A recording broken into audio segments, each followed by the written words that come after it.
The infamous double bois. It has happened before. It will happen again. Apologies for that. Greetings and salutations, and welcome to How to Write an Audio Drama with the amazing Emily Inkpen. Emily, how are you doing? Hello, I'm really well. Oh my god, I enjoyed that intro so much, and the fact that we got it a second time around, I was sitting here like, and then I thought the first thing that's going to happen is the camera's going to go live, and my face is going to be like, and that's going to be. Yes, the fabled bois has an effect on some people. I'm particularly proud of that because I made it myself. So yeah, that is that is how we do at World Anvil. We do epic, we do awesome, and occasionally we do it twice by accident. There is one setting, and it is wah. Yes, Yeah. exactly. We have one setting and it is full bois. We only know how to go full bois here at World Anvil. That is what we do. There are already some comments in the chat that Inkpen, Emily Inkpen, is a fantastic writer name. So congratulations on that. I have to Thank ask, you. was it inherited or created? So it's actually my real name, and it came from my spouse's side of the family, but Yeah. it wasn't it was their mum's maiden name. We didn't like Okay. each other's surnames. I didn't want to change my name unless it was a level up. So I was like, I'm only going to change it for something better. And we didn't like each other's, and mashing them together didn't work. And then they were like, oh yeah, my mum's maiden name is Inkpen. And I was like, That's it. It was fate. why Yeah. wasn't this the first thing you ever told me? Ever. Did you not read the room? Did you not know that that would just like win me immediately that your surname was Inkpen? I mean, I probably would It's have been easier, fantastic. you know? Yeah. Yeah, yeah. Shortcut right there. Yeah, absolutely. So let me introduce the fabulous Emily Inkpen, who is far too modest to introduce herself. Emily Inkpen is the writer and co-director of the British Sci-Fi Association award-winning science fiction audio drama, The Dex Legacy. It explores dark political themes with knotty relationships and complex characters, and it packs a real punch that leaves listeners wanting more. I personally am a huge fan, and after 2 massively successful seasons, season 3 of The Dex Legacy is now running on Kickstarter.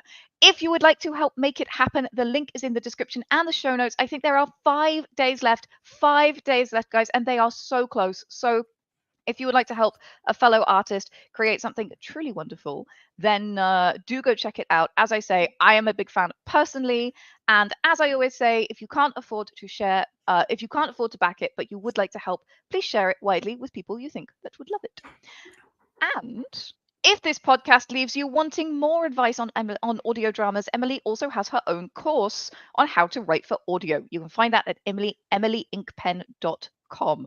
Goodness, vowels are a tricky thing for me today. I do apologize. I think you did very well done. Very well done. Thank you. Emily Inkpen. Yes, indeed. Inkpen. Yes. Inkpen. Yes, it's fine. It's an inflection. Yeah. It's an inflection. Yes, Emily Inkpen. I'm just so posh. Inkpen. I can't say it any other way. No, okay. I'm terribly sorry. We have completely lost the plot already. Let's start at the very beginning with audio drama writing, whether it's sci-fi or fantasy or something else entirely. What makes a good audio drama concept? What are the things that make you go, oh, this would make a great audio drama? Or the things that make you go, I'm not sure this would work for audio drama? So this is an interesting one because my gut reaction is to say everything works. Yeah. And that might be because I've made a few shows now, so I've approached different scripts and different things, very different scripts. And it's sort of a case of looking at them, and normally, even if it looks like, okay, this was obviously written for screen, or it was written as a novel, and you're worried about whether things will translate, it's part of the challenge to think, okay, how will we make this work? And then you basically can, and there are lots and lots of tools in the toolbox to make it happen. It's just how you happen to use it. So to say, is there a bad concept for an audio drama? I think it's like, is there a bad concept for a story? And then that would probably be where you're at.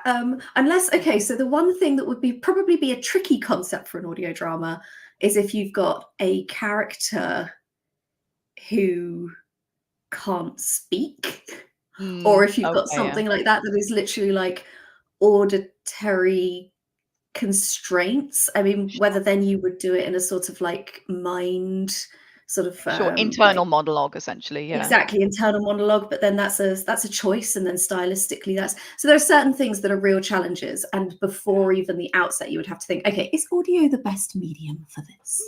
Yeah, You know, absolutely. One of the things that yeah. I wondered was cast size, because of course, audio drama, you have actors, you need to pay your actors. There's a listener who's hearing all of these different characters, becoming familiar with those voices. Is a very large cast size something that could maybe make audio a less appropriate concept for a story? Yes, yes. I mean, I would say it depends how it's done. Again, Dex Legacy has now a cast of about 17. So it's quite a big cast of a show, but there are ways around it. And in the first couple of episodes, we have 7 characters. We fully introduce the 7 core characters. But there is a rule in audio drama. Firstly, if the person's in the room but doesn't speak, they're not there, because the people listening don't know. So the fact that they're there, you know, you can't just assume people are going to like know that they're in the room unless they say something. So they're not there if they're not in the if they don't say anything. Secondly, having more than 4 voices in the room at the same time is going to be hard for people to sort of track with. Yeah. Exactly. It becomes messy fast. And so one of the things, I mean, 7 is even quite a big cast for an audio drama, especially from the off. Normally they're quite small and quite contained. And so what I ended up doing was there's a set of 4 characters that go together in one location. So that's the founders of Dex Industries, and that's Nathaniel, Tristan, Devik, and Osa. And so the scenes with them was always just those 4 back on Dex Island in a room having a meeting together. And then you've got Varian, Isra, and Ren, the 3 kid characters. And so they were in another place in the world. So there was always those 3 as a set, isolated in their place. And I'm guessing that makes it easy for the audience, because they're like, oh, either we're here with these 4 people or we're there with those 3 people. So for the early episodes, it allows them to really get a grip on who are the protagonists. Exactly, and who they are and how they sort of vibe with each other in those specific sets. And then it wasn't until episode 3 that I first started mixing them together. And the kids come home, they've got a scene with Devik and Osa, the 3 of them. So that is 5 people, but by episode 3, people know they're a bit more established in the world. So it's almost like, okay, you've got all these characters that you want to have. Say you've got a cast of like 15. You can't do that up front, and you certainly can't put them all in the same room in episode 1, because that would be carnage. Audio carnage. Audio carnage. That's the name of my garage band. Dear. So I'm assuming otherwise, when we're talking about, you know, a good audio drama concept, it's something that has, you know, a niche in the market. It's something that's a good story that people will like. There's a hook that gets people in, all the normal stuff, I guess. Yeah, exactly. I mean, one of the things that's interesting about audio drama, though, is audio drama is one of those mediums where it's sort of a bit Wild West at the moment with all of the indie productions going on. And listeners seem to have a great deal of patience. And I know there are audio dramas out there where the episodes are like an hour each, an hour long each. And people say, oh yeah, it doesn't really start getting going until episode 3. And you're like, so you've got to listen to 2.5 hours of meh before it starts getting good, and then you've got to like, but people do this. People love them, and then they go on to absolutely rave about them. So when it comes to audio, weirdly, I think people, when they're reading books or when they're watching movies, what definitely wouldn't pass in those places weirdly can work in audio. People seem to forgive it a lot more. But at the same time, I wouldn't say it's ideal. You want a nice tight story. You want like character sort of established up front. You want all of those things that you would normally look for. I mean, ideally, and there is a whole thing. Sorry, I'm just jumping onto this as well. But on Reddit, they were saying, are there any audio dramas that are good to fall asleep to? Mm, And apparently this is a whole category. yeah. And I'm like, if I was writing one of those, I'd be mortified to know that people put it on to fall asleep to, because you want your story to be considered very riveting. But again, People do for this with audio, ASMR stories as well. Yeah, it's very common. yeah, Yeah. there are those. Yeah. So yeah, Yeah. it's really weird. Audio is not necessarily the same audience wise when it comes to concepts. You wouldn't necessarily think, you know, that would definitely work. It wouldn't work because there are no books like that, or there are no movies like that, or that wouldn't get passed by something else. It can be a strange one. Yeah. Yeah, absolutely. Secondhand Samurai says Radio 4 has trained the British public to be patient with audio stories. And I think one of the things with audio stories is, with a book, it's very easy to just skip a few pages Mm. or whatever if you get antsy. I never do because I'm an obsessive reader, but there are many readers who just kind of scan through and hurry ahead. And with movies, sometimes, I've heard people say, I fast forwarded that bit. Again, I wouldn't, because that's not how my brain works, but for many people, Yeah. that's a way through. Whereas with audio, while you can skip forward, you lose a lot of what's going on in the story, right? Like there is a certain amount of an acceptance that audio unfolds over time, and you cannot Mhm. change the amount of time it unfolds over in the same way that you can with a book. For example, you can read faster, you can skim. I think there's also the element of, because when you're listening to something, you're coming up with the images yourself. If you're watching something, it's fully passive. The Yeah. images, everything is being delivered to you. If you skip forward, you don't have to then work out what's going on before you can picture it, because it's Yeah. already there in front of you. Whereas in audio, the image plays along with the characters, along with the sound effects, along with everything. If you skip ahead, it's going to take a few seconds for you to work out where they are and to put that image back into your head again. And that can be I think it would be a very disjointed experience if you just tried to do that. Yeah. No, I agree. And of course, a lot of people are listening to audio while they're driving or listening to audio Mhm. while they're doing something else. So again, there's a little bit more patience because it's not the only thing that's going on.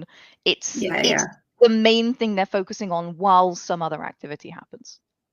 Yeah, exactly. Yeah. Yeah. Yeah. Okay, so this is all fascinating, and I'm already learning so much. But my next question is about the writing. So I've listened Mm. to a few audio dramas in the past. I would hardly say I am a commensurate expert. I have really enjoyed the Dex Legacy, and as I say, I've listened to a few others. So I really noticed that the writing in audio drama is so different from, for example, an audio book. It is a Mm.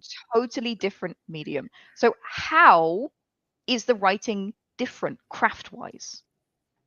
Okay, so I'm a novelist first. Mm. So the Dex Legacy is based on a novel that I wrote a while back, and it was in publisher submission when I started working on the Dex Legacy. And audio writing is very different in terms of the fact that you have to craft it in such a way that the world comes to life just through dialogue. And that takes practice. Yeah. But it's also a choice. I mean, some shows use narrators and things like that. I did not, because all of the book and everything that I'd written was very close in with the characters, and it's an uncomfortable, it's a dark story, and I didn't want there to be anything in between the listener and the character. I wanted to keep that close perspective. As soon as you add a narrator, there's a distance. You're adding a sort of bird's eye of what's going on, and you're pulling the person back. But if you take the narrator away, the listener is right there with the character, and they know exactly as much as the character does, and they are experiencing it with them. So it becomes a lot more intimate. But then this sort of screwed me up a little bit, because I've invented a world, and then I don't have any way to tell people what the world is like apart from through the dialogue. And so, I made things quite difficult for myself. In terms of sort of storytelling, one of the things that I would say is I plan a lot more. Mm. Um, when I'm writing a book, I'm sort of a midway between a planner and a pantser. I see it, call it Panther. the light. Yeah. A plant slate, yes. It's the lighting of the beacons. I can see the next event and I know how to get to it. And then, but you know, like, and I can see them all in a line, but how I get there is different. But with audio drama, I do plan by scene. And, you know, roughly just this is what happens, then that's what happens. It helps. The process is different. Yeah. I don't know if I've answered your question there. How is No, writing I an think audio drama different? Yeah, I from think you writing a absolutely novel. have. Yeah, One of the yeah, things that I really noticed from a craft perspective is when you're like you have no dialogue tags, right? So you use the characters' names a lot more. So yes, you'll say, Nathaniel, what is going on here? Well, you know, Dr. Ober, we've decided yeah, to such and such. And you get used to it very quickly, but in the first episode, you're like, gosh, they're saying each other's names a lot. And as a writer, you're like, oh yes, that is because it is the only way we can establish who is here. And when you're yeah, introducing characters, you need that. You need to remind the audience what is their name a few times so they can, when yeah, somebody else in another scene is talking about Nathaniel, you remember who that is. yeah, So yeah, that was a exactly. really interesting craft thing that I noticed. It's a really, really important thing. Like a lot of the time, if there's a knock at the door and two people enter, Nathaniel always say, Devik, Osa, you know, what are you got for me or whatever. And it just Yeah. introduces them from the off. This is who's just walked through the door, everybody. And then, you know, you hear their footsteps approach and they start talking. And it just means that you've got this introduction all the time of who's in the room and who isn't. And then normally I would say, I mean, by season 2, later season 2, I think that you can chill out a little bit on that. Like, you know, the voices are so established that people don't need it. But still, the first sort of mention of who's in the room, you need to have names there. Yeah. You know, you need to have each of the names of the people who are, but organically place it within the dialogue. And yeah, there are lots of ways to do that. I mean, yeah, every audio drama does this. Hitchhiker's Guide to the Galaxy does it really, really well with Ford and Arthur and Trinian and Zaphod, and you know they sort of work it into the dialogue really, really well. And you know, I hope I'm getting it right. It's constantly a thing. Yeah. Yep.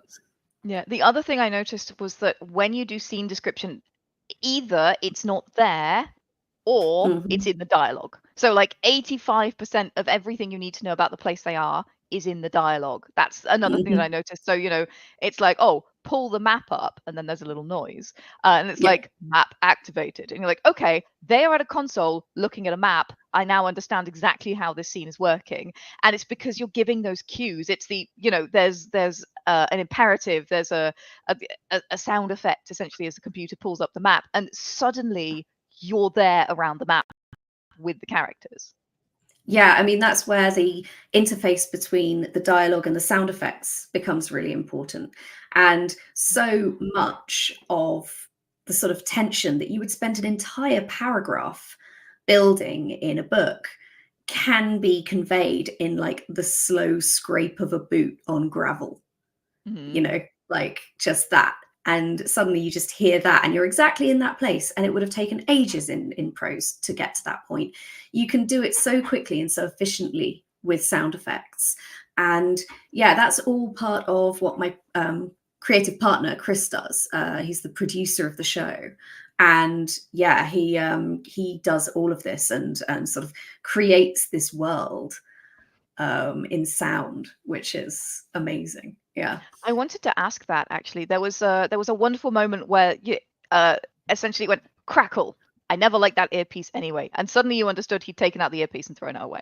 How much of that, like I'm assuming you wrote there is a sound of an earpiece throwing away. How do you establish that within the script, and how do you then kind of work with that? Okay, so one of the core things to remember about writing for audio is that when you're writing a book, the words on the page are the end product. When you're writing for audio, the script is the foundation. No one's ever Yeah. going to read those words. It provides the foundation upon which your actors act, your sound producer writes and adds their things. The final product finally rests. It is the foundation layer. And within that script, you have to provide, the way I've sort of learned this is that you have to provide enough support on the page for all of the moving parts. And so the sound effects sort of guidance happens in a very specific sort of location in my scripts. And it's where I suppose if you were reading a movie script, it would be where sort of like scene setting is, like, you know, the person picks up their phone and walks down the street and blah, blah, blah, blah. And then, you know, the camera pans from this to there and all of the rest of it. And what I normally have is you hear an explosion in the mid distance, you know, there are footsteps running, this thing's happening, distant shouts, you know, and those things. And it's sort of like a list of these are the pertinent sound effects that need to be done, and then the dialogue comes in. And one of the things that, because when you're in a studio and you're directing actors, when you're on a movie or whatever, they will learn their lines ahead of time and they'll be off script. When you're in a studio, they will be reading from the script.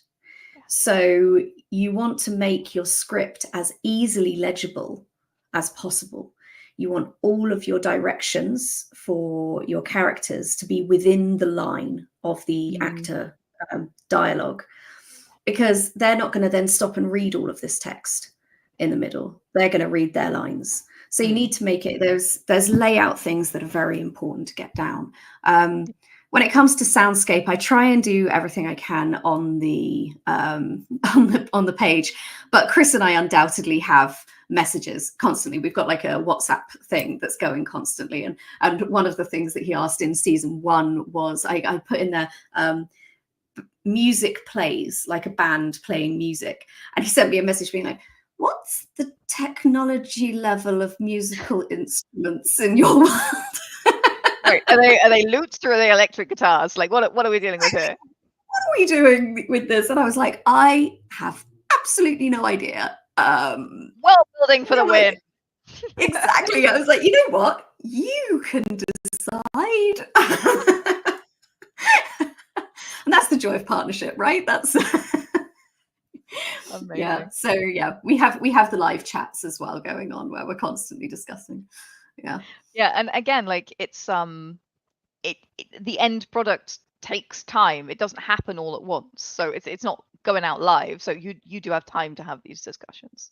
Exactly. Another of the things that I noticed was that a lot of the action and fight scenes happen off stage, kind of like actually kind of like an ancient Greek drama, right? Like it is reported that there was a battle. It is reported that there will be a battle, and there are sound effects that give you the feeling of the battle, but there's never, you know, the actual battle dialogue and explosions. Is that something that you do intentionally to save yourself from having to try and write battle dialogue, or like how is that? There is a bit of battle in season 2. I did do a bit of battle with the pilot flying overhead and everything, but you're right, it's not much, and it's because there's only so much you can do with sound effects of people dying before it gets really dull, and then you're just hearing. And I've talked to listeners before of other shows, and they're like, oh yeah, this audio drama is great if you skip past the first 10 minutes, which is a battle in which you don't hear anyone speak, just battle noises. And it's like most people nope out because they're like, okay, I'm just listening to guts flying everywhere. I don't need this in my life. Like, you know, and there's no context. Not the interesting part of the story, essentially. No, when you're in it's really not. Yeah, it's really boring. In fact, you know, unless you, if a really good, we have this rule: every season has to have a really good squelch noise. Oh, okay, I love that. So for every season, you've got to listen out for the squelch, and I will put this in the script. I will be like, "This is your moment, Chris. The squelch. Insert here." Okay. The thing is that the squelch only resonates if you give it space. If you just bury it in with a bunch of other things, other sounds, other this, it doesn't have the same impact. The squelch must stand. Oh, there we are. Yeah. For it to have the impact that you want it to have, which is normally okay, so it's that kind of revulsion moment, essentially. Exactly. Normally you want that. You want something to either the reaction to be ooh, or, you know, something it's quite visceral, right? You want that visceral reaction. But you can't get that if it's just thrown in with a whole bunch of other things. You know, it's to get impact on anything, you've got to give it space.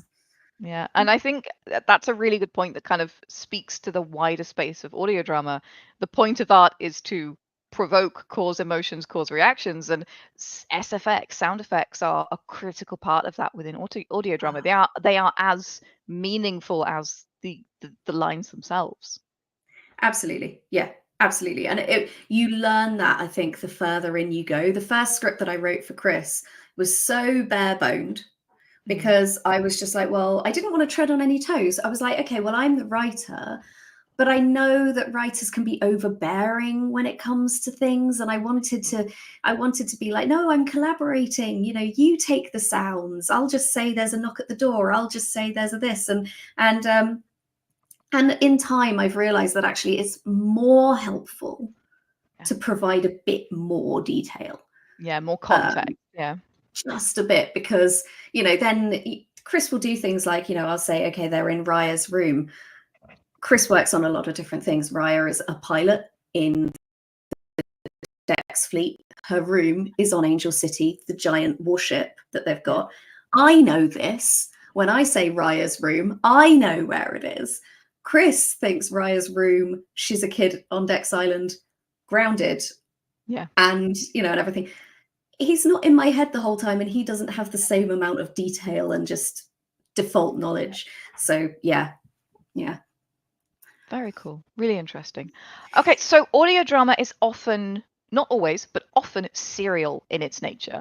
You do get one big delivery, but often it's serial. It can come week by week, or it's delivered as parts, like a podcast.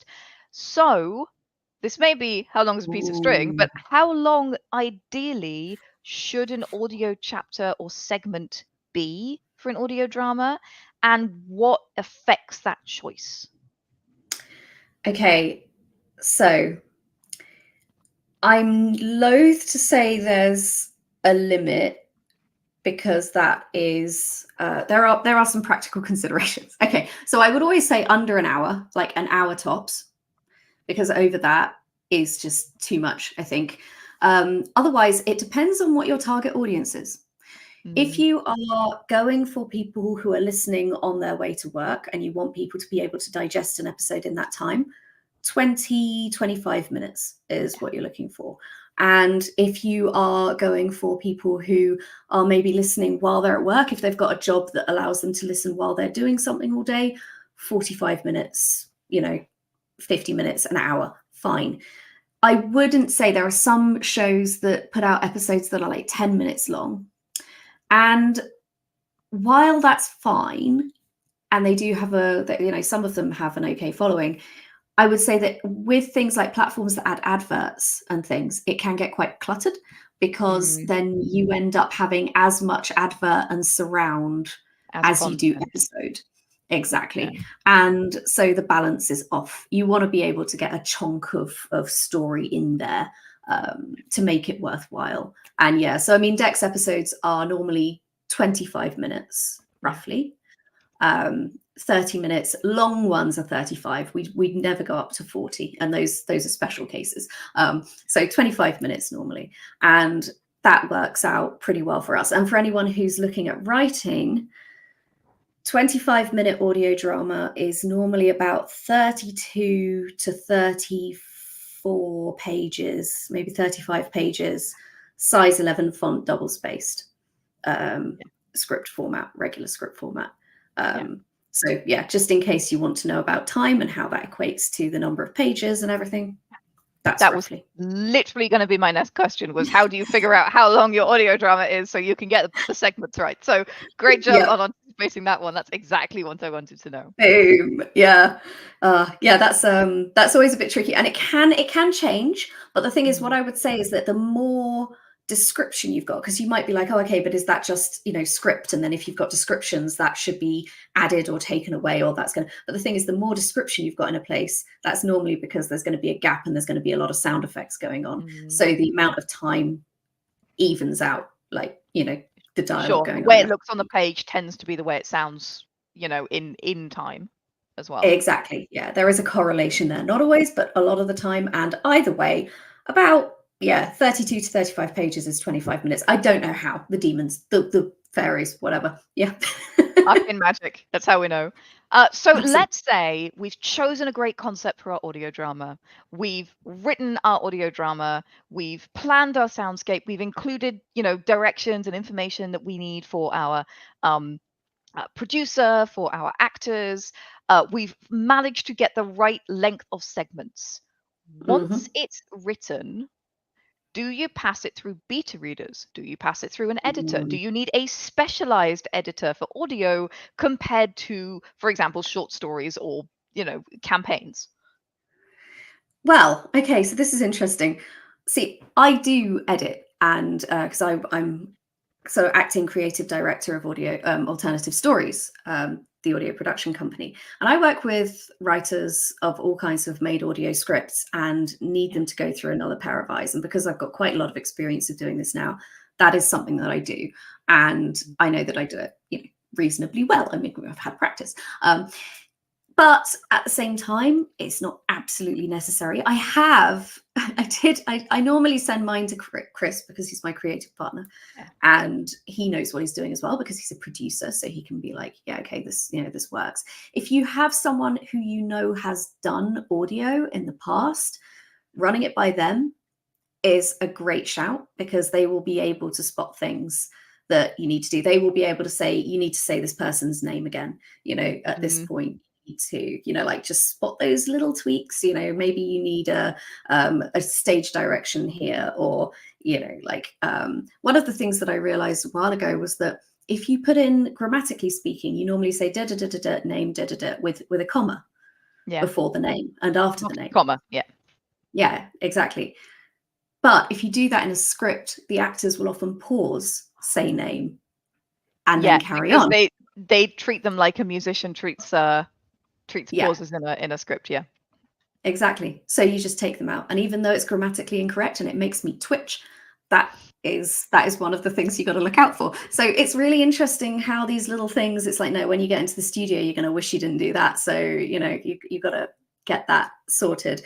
I did send a particular script to a couple of people to beta read once, and it was because there was a scene that was particularly tricky for me to write, and it was dealing with a traumatic event that happens in episode 2. So the scene that I sent was episode 3, and I also, because it was like, okay, well, as I'm asking you to read, this one, can you also read the next one, just so that I've got some sanity eyes on it? That was episode 4. Okay, so episode 3, the difficult scene, the beta readers came back and they were like, oh yeah, that's fine.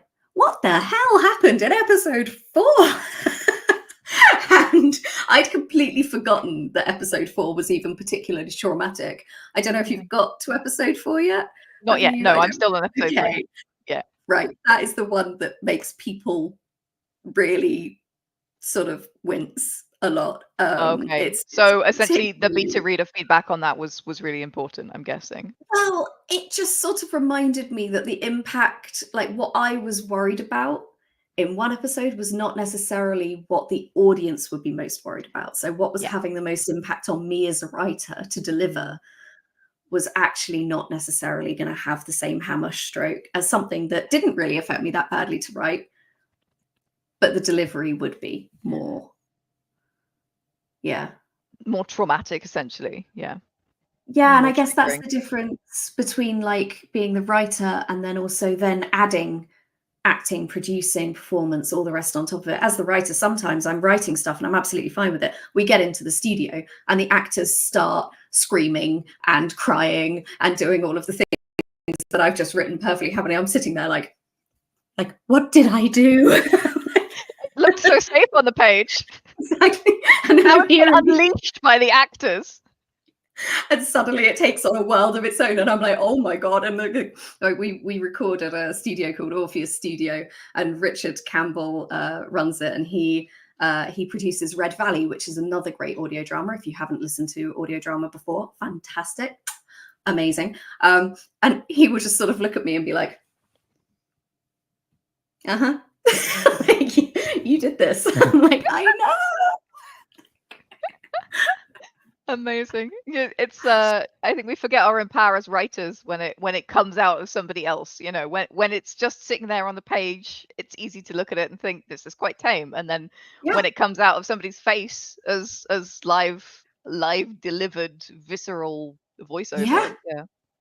It's terrifying, and you're listening to it and you're like, oh my god, and they're so good. So they actually sound like they're in pain. They actually sound like they're being, put through also. It's like, I did this and to them. it's your fault. Yeah. Oh goodness. Brings torturing your characters to a whole new level. Yeah. Let's talk about the casting process. So Yes. you by this point you've written your audio drama and you're starting to think about, okay, who's going to bring this to life? Who's going to bring the pain I have put onto the page into the actual screaming that will traumatize me for all my years? How does Yeah. this work, the casting process? Okay, so there are various places that you can go to cast. Spotlight is one of those places. There are Discords that you can join. The one that I knew specifically when we were doing season 2 has closed, but there are others. If you hunt around on forums, the audio drama forum on Reddit is really good if you want to do casting. People know where all of the latest places to go are. So if you just hop on there and ask, people will point you in the right directions. And what you're looking for, basically the way you do it, if we want, sort of practical advice on how it's done, is you put together an audition sheet, which is no more than 2 sides of A4.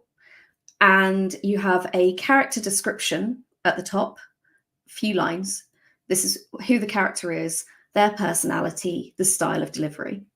Very important, style of delivery. And then you have lines from their various episodes, but you want to select them to show range.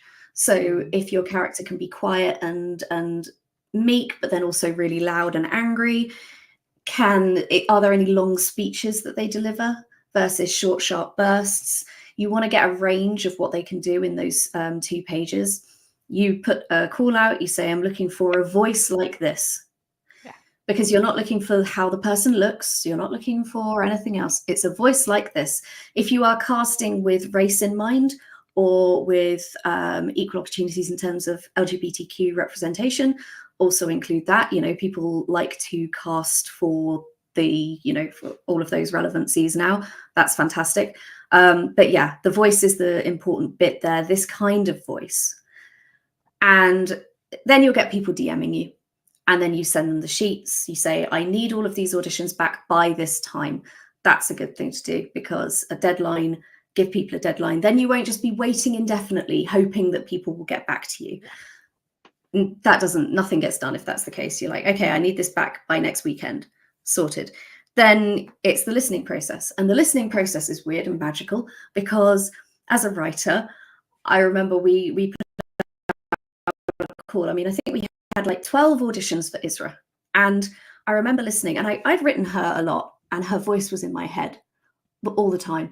And then suddenly I heard her voice outside of my head. And it was like, there was audition, meh, audition, meh, audition, close, audition, and then suddenly it was her. And I was like, this is the one. I was like, oh, that's weird. It was so strange. And yeah, that never stops being weird. Amazing. And then, then they're the one. Yeah. And so that's been your experience, that you hear something and it just clicks, essentially. Yeah, normally. Yeah, exactly. It's good. And it does help if you don't go into it with a very specific voice in mind, because then you've got to cast for that very specific type of voice, and that is very difficult. But as long as you've got, sometimes it's better to cast for like mood, energy, sort of attitude. Does she sound like she's nice enough but could suddenly flip and rip your head off? Yes, right. She sounds like that kind of person. That kind of intensity. That's what you're looking for in a voice, and a voice can tell you that. Amazing. Yeah. So you've already mentioned you record in a studio. Do you get all the actors together to do that? Yeah, so normally with the thankfully, when we did the Kickstarter for season 2, we recorded all of season 1 in lockdown. It was all asynchronous. For season 2, we wanted to go into a studio. We got them all together. Now, you don't go into the studio with all of your actors at the same time, because you're paying for studio time and you're paying for your actors by the day. You want to keep your actors busy. Recording like in chronological order of scenes is a surefire way to lose money fast, Sure. and have actors So sitting around doing nothing. Yeah, wasting time. So yeah, we got everyone together, but we had like, you know, a Varian Isra and Ren day, and then we had a Nathaniel Devacosa and Tristan day, and you know, and then we get them together, and then we say, okay, well, we're doing, you know, this scene, and this scene, and everyone's together. And it's amazing, because when we were doing the asynchronous recording, everyone was delivering just single lines. Yeah. And then you have to select the lines and then stitch them all together to make a conversation. And this isn't necessarily the best way to do it. When you go into a studio, it's live performance. Yeah, they have chemistry. And it was so much more coherent. It was so much more magical, just listening to it, just happening. And it was like, it was really special. And yeah, we wouldn't go back now. We wouldn't go back to asynchronous now at all. Was your first season asynchronous? Yes. And then season 2 was it from the studio, everyone together? Yeah. Exactly. So really it was a big step up, and, you know, different experience. I've actually got, so I wrote, this is season 1 collected scripts and commentary. Wow. And it's about the making of season 1, right? So it's like, you know, it's the script and then it's got the commentary bits attached. So Emily's showing the inside of the book, and she's showing us what the scripts look like in a published kind of paperback form there. Yes. Sorry if you're not able to see, but it's go ahead. I was going to say we will have people listening on podcast that just like audio dramas, we will have people listening on podcasts, and I need to let them know what you're showing us right now.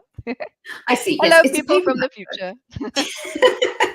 It's a paperback book, and it has script and it has commentary in it. And the subtitle of this for season 1 is How Not to Make an Audio Drama. And that in itself deserved a book, because if you do want to learn, if you do want to make audio drama and you want to know how it shouldn't be done, amazing. This is the book. Collected experiences and lessons learned, from the sounds of it, which is wonderful and very useful. How to learn the soft way as opposed to the hard way. Yes. Yeah, learn by doing. You make mistakes and you learn from them. That's how we do. So if you are following along, let's say, and you have got all the way through, you know, concepting, writing, you know, putting it all together, casting and VO recording, how does at that point the voiceover, the music, and all the sound effects come together? How does that work? Who does that job? So that's Chris. Chris does this, Chris Gregory of Alternative Stories, and he's amazing. And what he does is he puts all of the vocals together, makes a mix where it's the actual sort of like just the actors saying the lines, and you can listen to it and you can be like, okay, yeah, the flow is right. You know, maybe close up a little gap here so that that line follows on a bit closer. You know, that's supposed to be interrupting, so overlap that a little bit. And you do these little like tweaks. And then he takes it away and performs mysterious magic on it. And then it comes back as a world, and it elevates it completely. And yeah, suddenly, I mean, he's got sort of like outlines of soundscapes. And if I say that he has got room plus library plus, like, so he's got these atmospherics that are just different.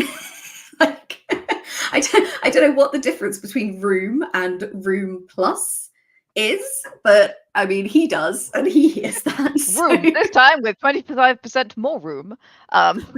Exactly. It is so much more room this time around, so much more library.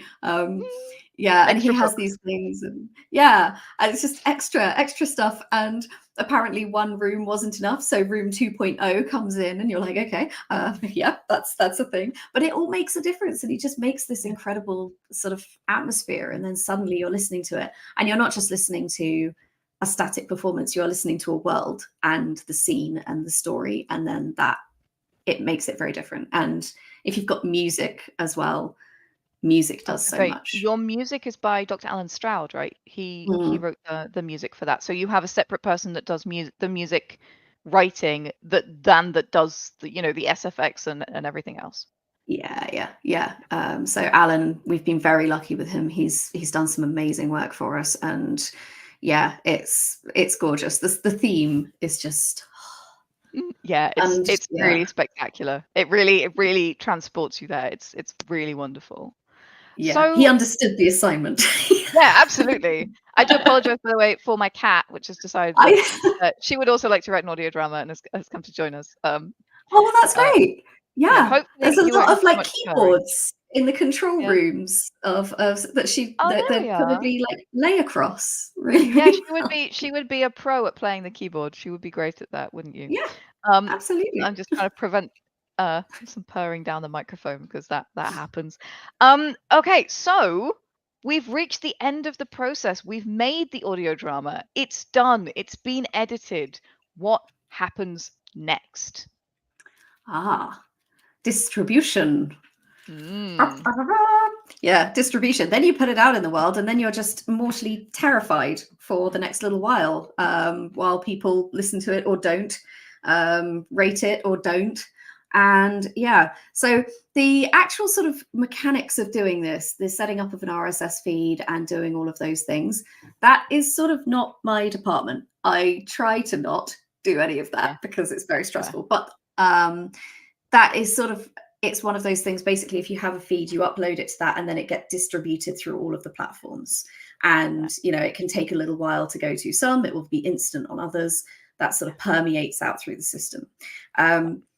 But yeah, distribution. One of the things that I don't hear many people talking about very much is presentation.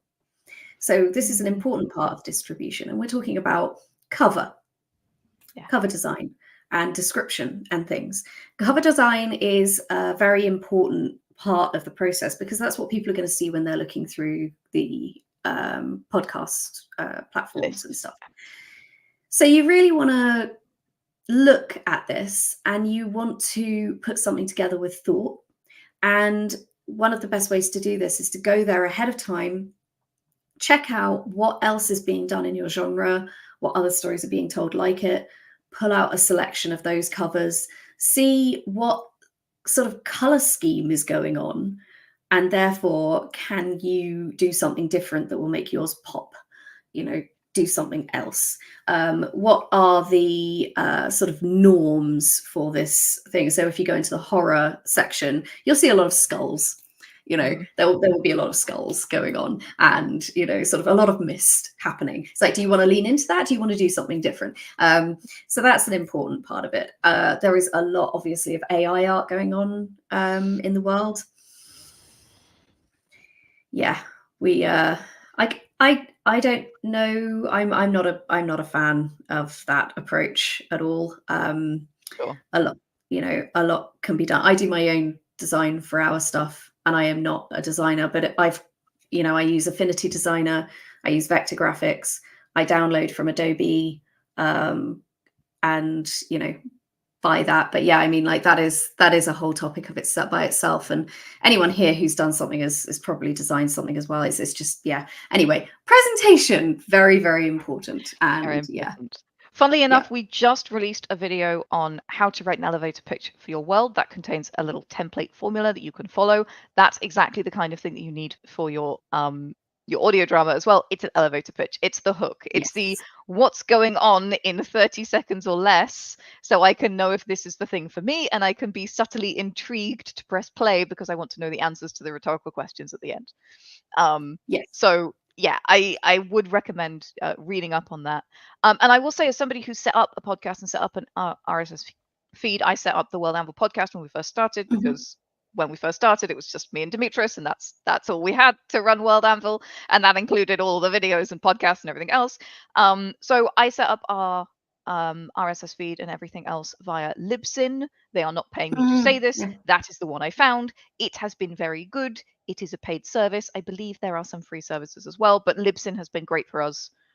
Very, very useful, pretty easy to read, lots of good documentation if I don't know how something works. So I would say, if you're not sure, that is what has been useful for us. That has worked for us. So I offer this information as tribute. It's something that you can check out. I know we used to use Buzzsprout, but there was something that you might want to bear in mind, everybody, is that Buzzsprout, to use the free version, which we were using, it compressed the sound right down and took out any stereo from it. And we didn't know this.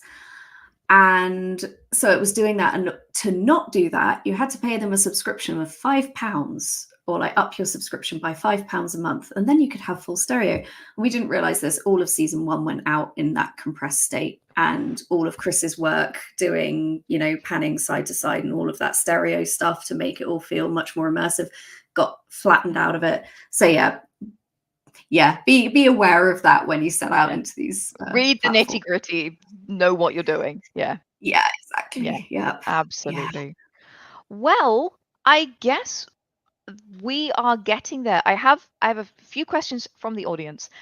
Dazzly Cat asked for a little bit of clarification on how to calculate how long each of your audio drama segments is going to take. For instance, is 100 words per minute a good way to measure the length of time of your audio drama? So can you repeat what you said before about the length?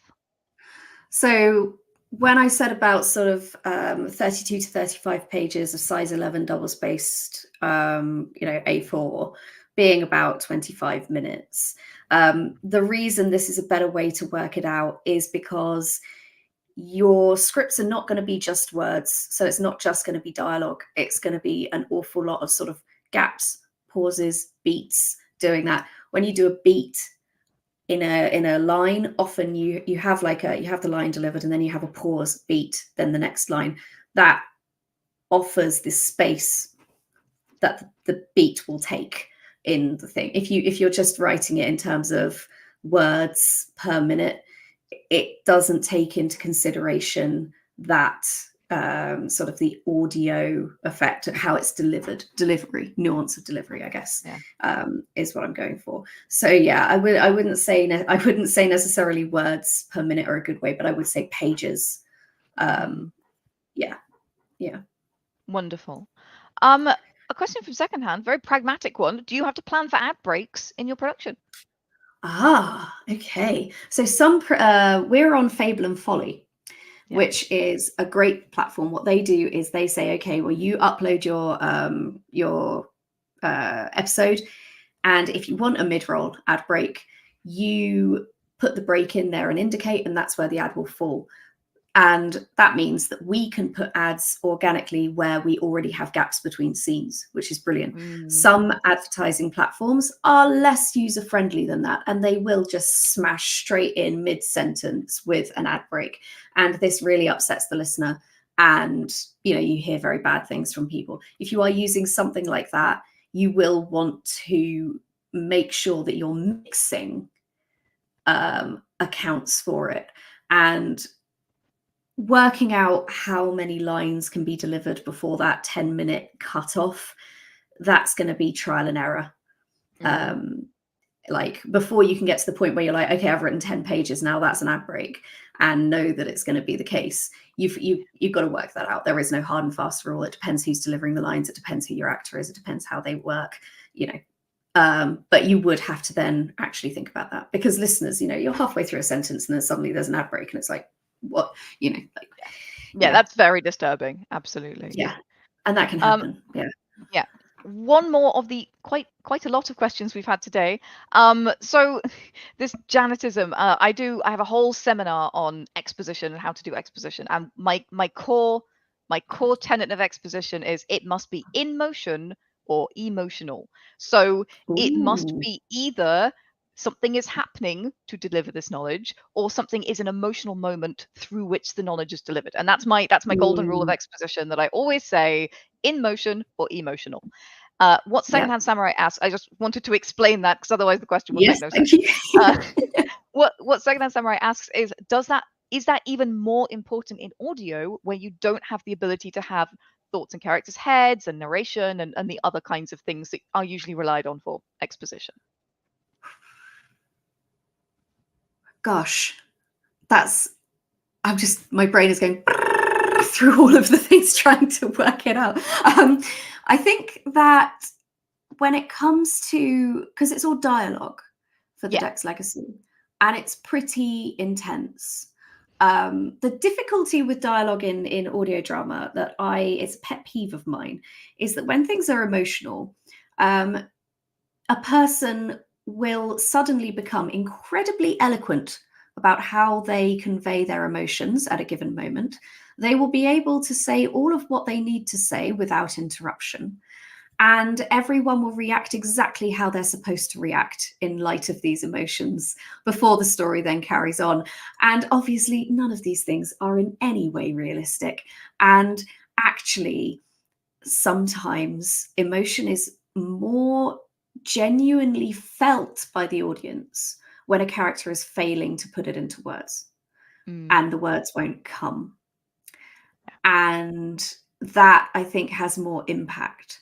And sometimes it's the unsaid, it's the hints, you can get that a lot more in tone of voice just through listening to it than you think.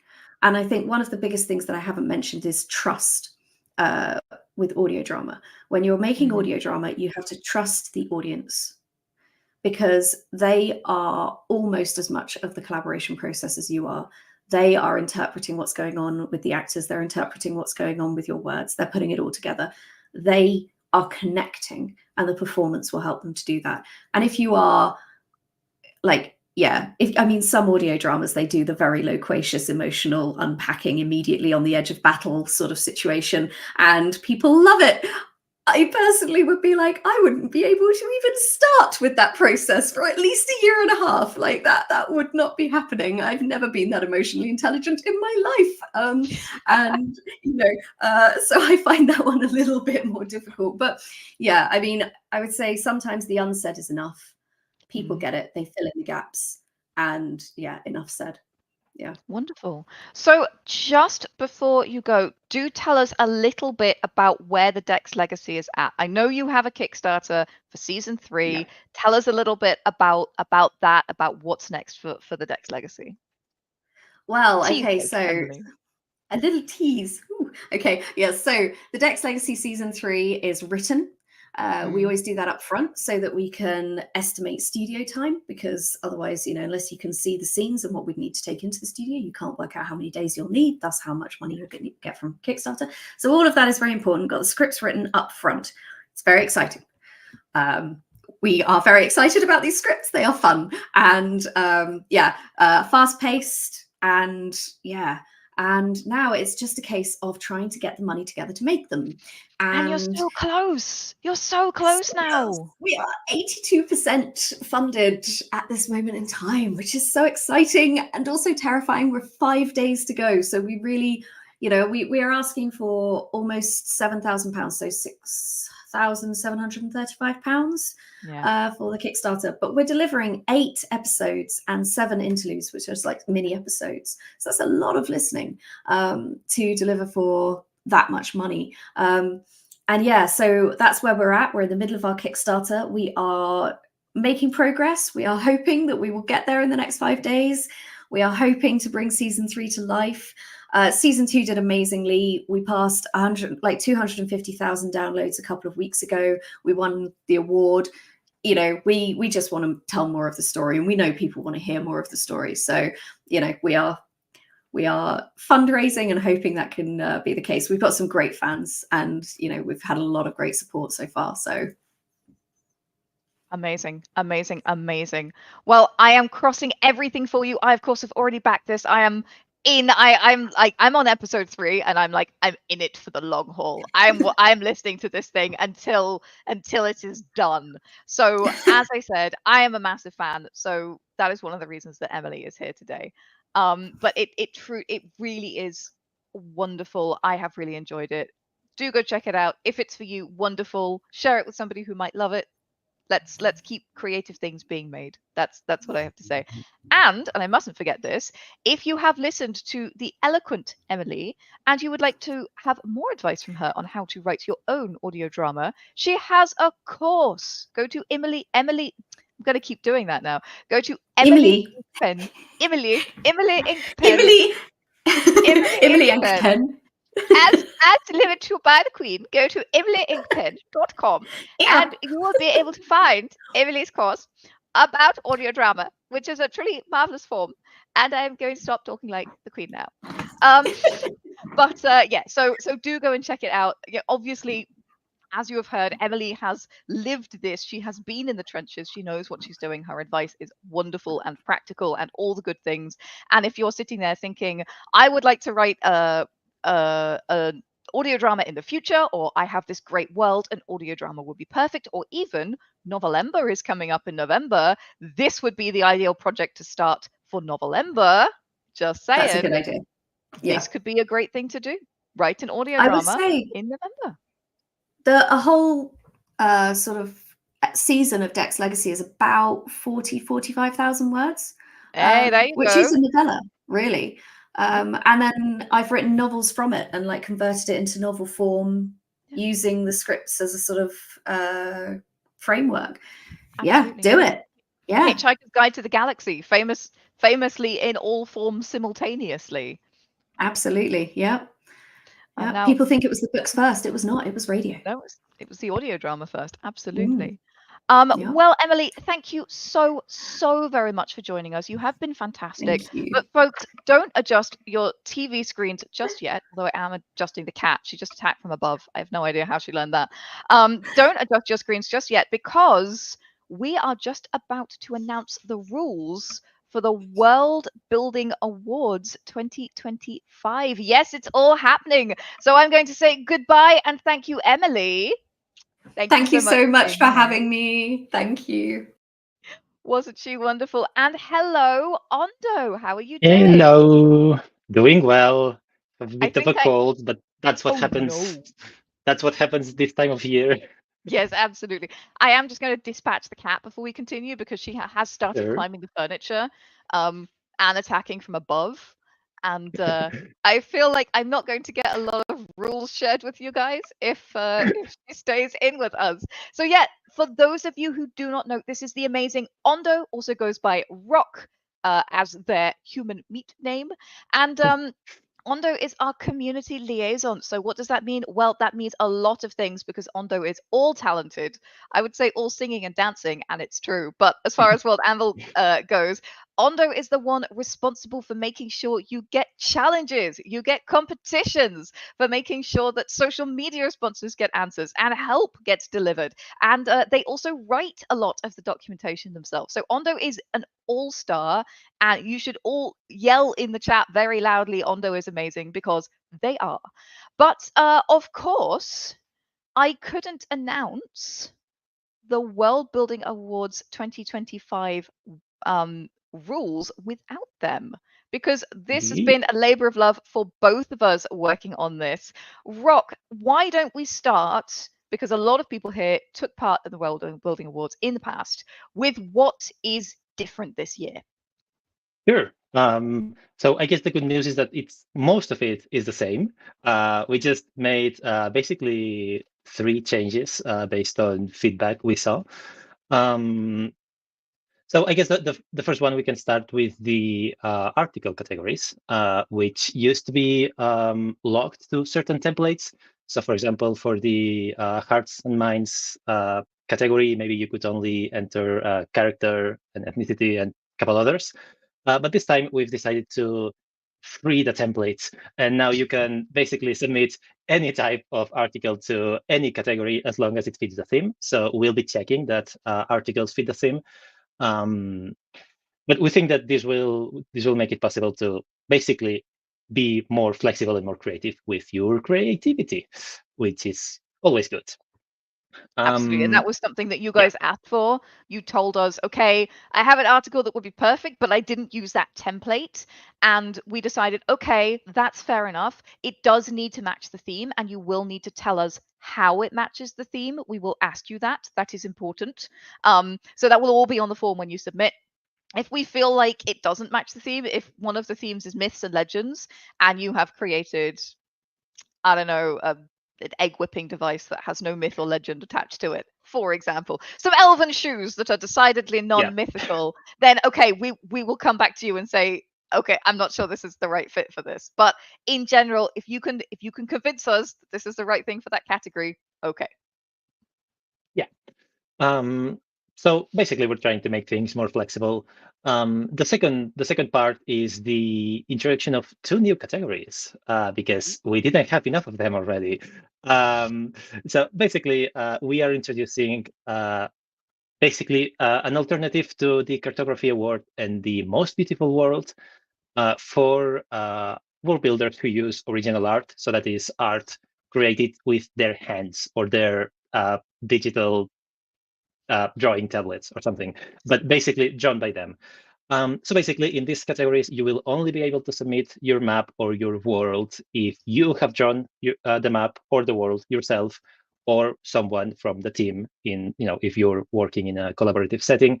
So that means that AI generated images, external commissions, and pre-made assets like royalty-free art or things. If in the Cartography Award, if you're using Incarnate or Wonderdraft, you will not be eligible for these categories.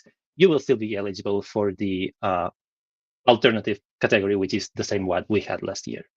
Yeah. So we know there is so much controversy about AI. I'm not going to go into that right here, but we wanted to make sure that artists have a space where they can have their art celebrated and where they can feel like they are loved, because if you're an artist, you are loved. You do something completely unique and special and amazing, and we wanted to create a space for that. So yeah, that's really the idea behind that.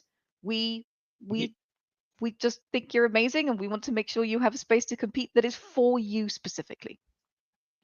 Yeah, and the categories are otherwise exactly the same as the other one. So Artist's More Beautiful World is still a major category, and Artist's Cartography World still has the same requirements as the other one. It just needs original art to give you a space for your art, because there are some very amazing artists on World Anvil. Oh my gosh, yes. We have some incredibly talented artists here, and we wanted to give them a place to shine. And the third one is for major categories, we'll be introducing a new prize. So you won't be just getting a digital badge, which I know that for many people, that's probably the most important prize you can get. But you will not only be getting that and the physical trophy and the feature on the showcase page, but you will also be getting a cash prize for the major categories only if you win one of them. The amount isn't decided yet, but we'll announce it when we're ready. Yes. So we decided, okay, you guys are fantastic. We would put our money where our mouth was and say, we will give cash prizes for the major categories on this. So that is the big changes essentially, right, Rock? That's the big stuff difference this year. That's basically it. And the rest of the challenges will work exactly the same. Mostly, there is the submission window will be a bit wider, actually significantly wider, I think. Yes. But otherwise, it will work the same. It will be self-submission, and then the results will be based on voting from people all around the world. People all around the world, absolutely. So if you're wondering what happens next, it's time to go and check out the rules, because submissions open on January the 4th. January the 4th, 2025. So we know that you guys, sometimes some people have loads of writing time, some people don't have loads of writing time, some people like to fiddle with their CSS forever before they submit things. I see you. We want you to have the time to get things ready for submission. So we're telling you now, we're releasing the rules publicly today, this page will go live right now as a static page that you can go and read and find the categories and everything else. January the 4th, it's going to be the ultimate New Year's resolution. Submit your stuff for the World Anvil World Building Awards. Be brave, be bold, get a badge, and at least for submitting, you will already get a badge, right, Rock?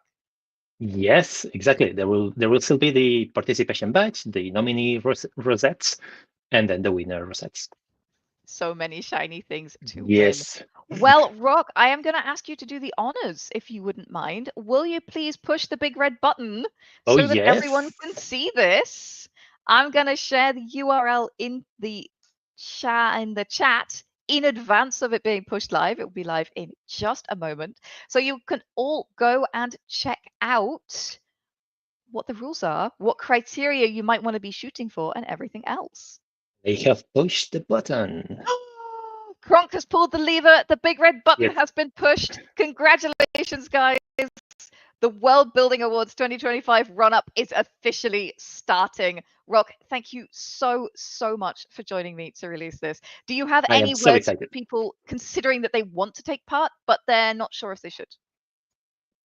I would say just do it. I mean, it's, okay, so like obviously winning in a competition is hard because there's a lot of people taking part. But I think the point of these awards, as well as any other event we do, is just to give you a chance to do something you maybe would not normally do, and to kind of push yourselves, test what your limit is, and don't go beyond your limit, but see where that limit is and create something amazing. We've had so many people tell us that simply the act of polishing up their articles, polishing up their worlds in advance of this was such a good learning experience that they got so Yes. much of it. We also do have a category for best newcomer world. So if you're newer to World Anvil, don't worry, it's okay. There is a space for you too. There's less competition in the best newcomer world. So, just saying, more chances of winning. So yeah, absolutely. Go do it. So, folks, that was our big announcement for the World Anvil World Building Awards. I'm so hyped. Ondo, are you hyped? Yes, I am very hyped. I'm super hyped. Folks, there has never been a better time to tell you to grab your hammer. Have a wonderful Saturday, everybody. And go World Build. Yeah! Online style. See you soon, guys. Bye.